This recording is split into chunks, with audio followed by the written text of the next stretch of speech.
And we wish for ourselves and our families and everybody, every Jew in the world and every non-Jew in the world. Our hope is everybody comes to realize the potential for what they were created to be in this world.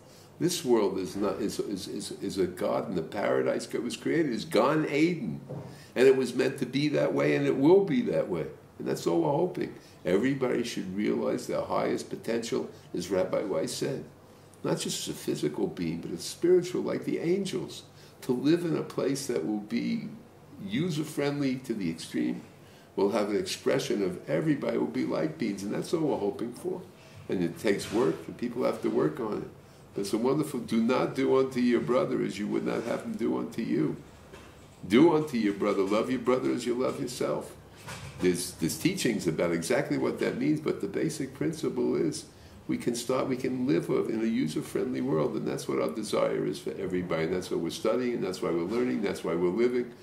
God gave us the capability as an animal, because we do have a physical body and an animal side, to elevate ourselves to choose to be like angels by doing the proper work and listening to the Torah.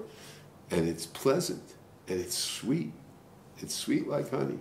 And the truth is, excuse me, please. The truth is that those people, those of our brothers, our Jewish brothers and sisters, that don't understand or appreciate this way of life, this is the product of 2,000 years of exile. They feel distant. They feel, in a sense, that God somehow pulled away from us, distanced himself from us, and therefore they just became part of the world culture.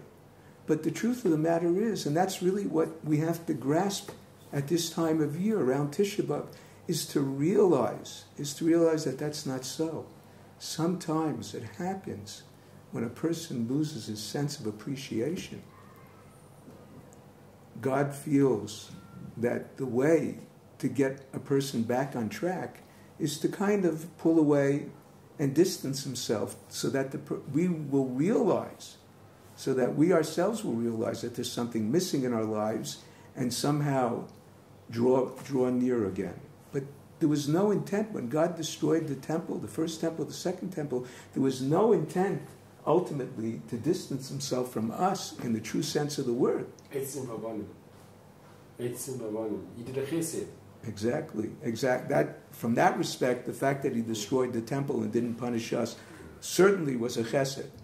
But I'm saying in the deeper level, it was only just to rebuild a relationship that was kind of getting the closeness that we had, the temple that we had, the ability to be there all the time, was taking away the uniqueness and the joy that we needed to have in the service, in that closeness. And therefore God distanced himself, ultimately believing that we would pick up on that ourselves, and because of that try to find ways how to draw near.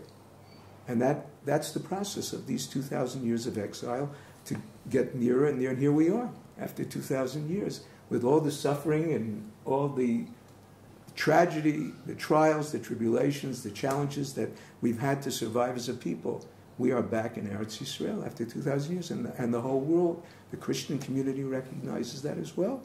They see that the truth of the prophets, what the prophets prophesied 2,000 years ago and more, have actually actualized and come true. Okay, very good.